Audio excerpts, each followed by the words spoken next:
श्री शिवाय नमस्तुभ्यम। हर हर महादेव। तीर्थों के गुरु की भूमि पुष्कर राजस्थान में गुरुजी पंडित प्रदीप मिश्रा जी के द्वारा 7 दिवसीय शिव महाप्राण कथा 6 जुलाई से शुरू हो गई है, जो कि 11 जुलाई तक चलने वाली है। इसका आनंद आप दोपहर के 1 बजे से 4 बजे तक आस्था चैनल और यूट्यूब के माध्यम से प्राप्त कर रहे हैं। आज 6 जुलाई दूसरे दिन की कथा पूर्ण हो चुकी है। गुरुजी ने काल भैरव महत्व का वर्णन करते हुए बताया है काल भैरव किस तरह से आपके जीवन के कष्टों का भक्षण कर लेते हैं।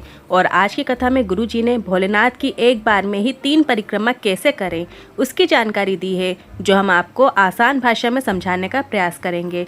साथ ही कल शिव महाप्राण कथा में गुरुजी ने गमले की मिट्टी का उपयोग करते हुए सावन के एक विशेष उपाय की जानकारी दी थी। पर ये उपाय से संबंधित लोगों के मन में बहुत सारे प्रश्न आ रहे थे कि ये उपाय कितनी बार करना है, प्लॉट के पौधे में कर सकते हैं क्या, गमले में पौधा नहीं है तो उसमें कर सकते हैं क्या, तुलसी जी के गमले में ये उपाय कर सकते हैं क्या, रोज करना जरूरी है क्या। तो इन सभी प्रश्नों का उत्तर आपको इसी वीडियो के अंत में देने वाले हैं, ताकि ये उपाय आप कल 7 जुलाई से करना शुरू कर सकें। आज की कथा में गुरुजी ने 15 उपाय पत्र उपयोगी जानकारियाँ दी हैं। सभी की जानकारी आपको इस वीडियो के माध्यम से देंगे। किसी कारणवश यदि आपने आज की कथा नहीं सुनी है तो पूरी कथा का रसद आपको एक छोटे से वीडियो से प्राप्त हो जाएगा। कल की वीडियो में हमने आपसे एक प्रश्न किया था, समस्त तीर्थों का राजा किसे कहा जाता है, तो सही उत्तर है ए प्रयागराज। और आज का प्रश्न इस प्रकार है, सभी तीर्थ का गुरु तीर्थराज किसे कहा गया है। ऑप्शंस हैं ए प्रयागराज, बी पुष्कर, सी काशी। आप इस प्रश्न का उत्तर कमेंट के जरिए हमें भेज सकते हैं और हम इस प्रश्न का उत्तर कल के वीडियो में आपको बताएंगे। तो बढ़ते हैं आज की कथा की पहली जानकारी की ओर। यहाँ पुष्कर में जो 3 सरोवर हैं वो ब्रह्मा, विष्णु और महेश की उपस्थिति को दर्शाते हैं। बस आपको भगवान की प्राप्ति का प्रयत्न करते रहना है। लोगों ने भ्रम फैला के रखा है कि शिवलिंग की पूजन नारी नहीं कर सकती, कन्या नहीं कर सकती, भैरव की पूजन नारी नहीं कर सकती, हनुमान जी के मंदिर नारियां नहीं जा सकती। ये सब हमारे सनातन धर्म के विरोधियों ने भ्रम फैला कर रखा है, जबकि ऐसा कुछ नहीं है। बढ़ते हैं आज की कथा की दूसरी जानकारी की ओर। आज के समय में सभी भोलेनाथ के मंदिर में जाने लगे हैं। सनातन विरोधियों ने एक नया नियम लाने का प्रयास किया है कि मंदिर में आने के लिए ऐसी ड्रेस होना चाहिए कि वो ड्रेस नहीं पहन कर आए तो आप महादेव के मंदिर में नहीं आ सकते, जबकि महादेव ये सब नहीं देखते हैं आपने क्या पहना है। महादेव तो ये देखते हैं आपका मन कितना निर्मल है, आपकी भक्ति में कितना बल है। बढ़ते हैं आज की कथा की तीसरी जानकारी की ओर। जब भी भोलेनाथ के दर्शन करने जाओ, भोला सब दुख काटो मारा, शिव शंकर जपूं तेरी माला, भोले बाबा जपूं तेरी माला, भोला सब दुख काटो मारा, ओ भोला सब दुख काटो मारा। ये शिव की प्रार्थना है, शिव का अनुमोदन है, भगवान शिव का गुणगान करना है। आपको ये लाइंस जरूर शिव जी के सामने प्रार्थना करके बोलना है।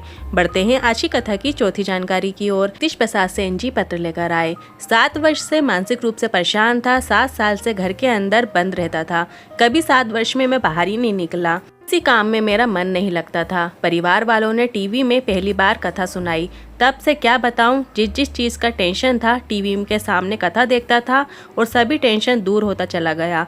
और अब घर से भी निकलने लगा हूं, पारिवारिक टेंशन और मानसिक टेंशन से मुझे मुक्ति मिल गई है। बढ़ते हैं आज की कथा की 5वीं जानकारी की ओर।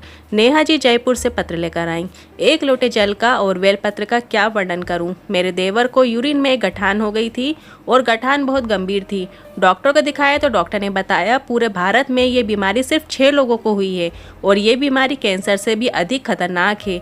एक समय में कैंसर ठीक हो सकता है पर यह ठीक नहीं हो सकती। चेन्नई लेकर गए, जहां ऑपरेशन का 15 लाख खर्चा बताया डॉक्टर ने। ऑपरेशन के बाद भी यदि ठीक होगा या नहीं इसका भी कोई भरोसा नहीं था, तो हमने उसे वापस जयपुर घर लेकर आ गए। इसके बाद मेरी पड़ोसन ने बताया सीहोर वाले महाराज शिव महाप्राण कथा बोलते हैं, तो मैंने कथा सुनना शुरू किया। इसके बाद मेरे पति जल चढ़ाते और बेलपत्र चढ़ाकर दोनों को औषधि रूप में प्राप्त करके ले आते और देवर को दे देते।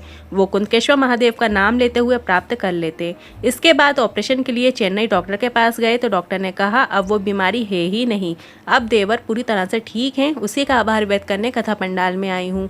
बढ़ते हैं आज की कथा की 6वीं जानकारी की ओर। 64 तरह के भैरव होते हैं और जितने भैरव होते हैं उतनी ही भैरवी होती हैं, क्योंकि जैसे शिव के साथ शक्ति होती है उसी तरह भैरव के साथ भैरवी जरूरी है, क्योंकि ये भैरव शिव के ही अंश हैं। बढ़ते हैं आज की कथा की 7वीं जानकारी की ओर। इन्हें भैरव का कर्तव्य बताते हुए, दायित्व बताते हुए बताया कि जब आप भोलेनाथ के मंदिर में जाते हैं और देहरी को पार करके भोलेनाथ को जल चढ़ाते हैं और पूजन अर्चन करते हैं और जब आप उसे अर्चना करके देहरी से वापस लौटते हैं तब तुरंत भैरव आपके जीवन के दुख तकलीफ परेशानियों का भक्षण कर लेते हैं, अर्थात समाप्त कर देते हैं। बढ़ते हैं आज की कथा की 8वीं जानकारी की ओर। गुरुजी ने कहा, पर क्या आपने कभी किसी भोलेनाथ के मंदिर में भैरव को देखा है? नहीं ना, क्योंकि वो वहीं होते हैं, भगवान शंकर के दरवाजे के जो द्वारपाल होते हैं। एक मणिभद्र होता है और एक वीरभद्र होता है। देहरी के एक ओर मणिभद्र जी होते हैं और एक और वीरभद्र जी होते हैं। देहरी का मध्य भाग होता है, उसके ऊपर जो चौखट लगी होती है वो भाग काल भैरव को प्राप्त होता है। और जब एक कलश जल ले जाकर जो व्यक्ति भोलेनाथ के मंदिर के अंदर प्रवेश करता है तो आपके ऊपर से ही भैरव आपके कष्ट और दुखों को खींच लेकर आपसे दूर कर देते हैं। बढ़ते हैं आज की कथा की 9वीं जानकारी की ओर। भोलेनाथ के जितने रुद्र अवतार हैं, जितने अंश अवतार हैं, सभी की 3 परिक्रमा का क्रम होता है। जैसे काल भैरव के 3 परिक्रमा होती है, हनुमान जी की भी 3 परिक्रमा होती है, और जो रुद्र अवतार हैं जितने भी, उन सबकी 3 परिक्रमा होती है। बढ़ते हैं आज की कथा की 10वीं जानकारी की ओर। भोलेनाथ की भी जो परिक्रमा की जाती है, जिसकी जानकारी आज से पहले शायद ही गुरुजी ने बताई हो, क्योंकि सभी को पता है भोलेनाथ की परिक्रमा पूरी गोल नहीं की जाती, कि शिव पर चढ़े हुए जल को लांघा नहीं जाता। तो फिर भी शास्त्र ऐसा क्यों कहता है कि 3 परिक्रमा का महत्व है? तो आज गुरुजी ने शिवलिंग की परिक्रमा की बिल्कुल नई जानकारी दी है। आपको एक बार में ही कैसे 3 परिक्रमा पूरी करना है, एक बार में ही 3 परिक्रमा करना है। आपको 3 अलग अलग आगे पीछे होने की भी जरूरत नहीं है। और यह परिक्रमा आपको ऐसे शिव मंदिर में करना है जहाँ पर नंदी जी गर्भगृह के बाहर हो। अब आपको माता पार्वती जी के हस्त कमल जो होते हैं, जो शिवलिंग का कटी भाग होता है, उधर से परिक्रमा शुरू करना है। इस बात का ध्यान रखें, जब आप परिक्रमा शुरू करेंगे तो नंदी जी आपके पीठ के पीछे होंगे। आप शिवलिंग में आधी परिक्रमा करके रुक जाएं। अब जहां आप रुकेंगे तो आप देखेंगे कि नंदी भगवान आपके सामने हैं। बस यहां से ही आपको भोलेनाथ जी के दर्शन करना है और इसके बाद नंदी जी के दर्शन करना है। ऐसा आपको वहीं उसी स्थान में खड़े खड़े 3 बार करना है। बार बार आधी परिक्रमा करने की भी जरूरत नहीं है। इसके बाद गुरुजी ने कहा, इस प्रकार से एक बार में जो नंदी जी के और शिव जी के 3 बार दर्शन कर लेता है, उसे भोलेनाथ की 3 परिक्रमा का फल प्राप्त हो जाता है। बढ़ते हैं आज की कथा की 11वीं जानकारी की ओर। बहुत अधिक मंत्रों से नहीं, शिव को बहुत अधिक साधना से नहीं प्राप्त किया जा सकता, बल्कि शिव महापुराण की कथा कहती है, माता पार्वती निर्मल भाव से 1 लोटा जल चढ़ाकर भोलेनाथ को प्रसन्न कर लेती हैं। उसी तरह आपको भी रोज 1 लोटा जल चढ़ाकर भोलेनाथ की अविरल भक्ति प्राप्त करने का प्रयास करना चाहिए। बढ़ते हैं आज की कथा की 12वीं जानकारी की ओर। गुरुजी ने कहा, कल हमसे एक ने प्रश्न किया था कि हमारे घर में शिवलिंग नहीं है, तो क्या हमें शिव जी की पूजन करना चाहिए या नहीं? हमारे घर में शिवलिंग नहीं है तो हम किस तरह से शिव जी की पूजा करें? तो इस पर गुरुजी ने कहा, मान लो मंदिर के द्वार बंद हैं और हमारे जीवन में, हमारे घर में अगर शिवलिंग है तो उसमें भी अगर हम 1 लोटा जल चढ़ा देते हैं, 1 बेलपत्र चढ़ा देते हैं, उसे प्राप्त करके आचमन भी कर लेते हैं, तो आपको शिव जी की कृपा प्राप्त हो ही जाती है। वैसे तो घर में एक छोटा सा शिवलिंग होना चाहिए, पर घर वाले मना करते हैं, इसलिए आपके घर के मंदिर में शिवलिंग नहीं है। तो आप जब घर के मंदिर में दीपक लगाओगे तो आपको उस लोक को देखना है, वो भी एक लिंग का ही स्वरूप है, और आप उसे देखते हुए ज्योतिर्लिंग का स्मरण कर लेते हुए प्रणाम कर लेते हो तो आपको शिवलिंग का दर्शन फल प्राप्त हो जाता है। बढ़ते हैं आज की कथा की 13वीं जानकारी की ओर। मोहनलाल जी जयपुर से पत्र लेकर आए, मेरा 2015 में लीवर में फॉल्ट हो गया था। मेरे घर वालों ने हॉस्पिटल में भर्ती कराया और डॉक्टर ने कहा इनके लीवर डैमेज हो गया है। मेरे मुंह से ब्लड आने लगा। इसके बाद मुझे हर महीने आईसीयू वार्ड में भर्ती होना पड़ता, हर महीने लीवर फॉल्ट होता और हर महीने आईसीयू में भर्ती होना पड़ता। 8 साल में 10 बार मेरा लीवर फॉल्ट हुआ।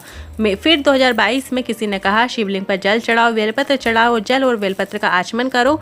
हमने ऐसा ही करना शुरू किया और इसके साथ ही सीहोर को बृहस्पति धाम में जाकर रुद्राक्ष लेकर आ गए और साथ में कंकर शंकर भी लेकर आ गए। बाबा की कृपा का क्या वर्णन करूं, मेरा लीवर अब पूरी तरीके से ठीक हो चुका है। उसी का आभार व्यक्त करने कथा पंडाल में आया हूं। बढ़ते हैं आज की कथा की 14वीं जानकारी की ओर। निशा सुनील टेलर झालावाड़ से पत्र लेकर आए, पेट में दर्द होने लगा तो ओवरी में 10 सेंटीमीटर की गांठ बताई गई। कई जगह दिखाया तो सभी जगह कैंसर की गांठ बता दी। इसके बाद मैंने शिव की पूजन करने लगी और जल चढ़ाने लगी, जल का आचमन करने लगी। इसके बाद शिव जी का नाम लेते हुए ऑपरेशन करा लिया और गांठ निकलकर मुंबई चेकअप के लिए गई और नॉर्मल गांठ निकली, वो कैंसर की गांठ नहीं थी। शिव जी ने संभाल लिया था और जब मेरी ड्रेसिंग होती थी तो नर्स भी कहती थी कि जब भी हम आपके घाव में पट्टी लगाते हैं तो बेलपत्र की पत्ती जैसे पट्टी दिखाई देती है। ऐसा आंखों का चमत्कार को व्यक्त करने के लिए पत्र लिख रही हूँ। पढ़ते हैं आज की कथा की 15वीं जानकारी की ओर। गुरुजी ने कल विशेष उपाय को पूरे सावन माह में करने को कहा है और अगर आपसे कुछ दिन छूट भी गए हैं तो ये छूट भी जाएं तो भी कोई दिक्कत नहीं है, पर आपको एक प्रयास करना है।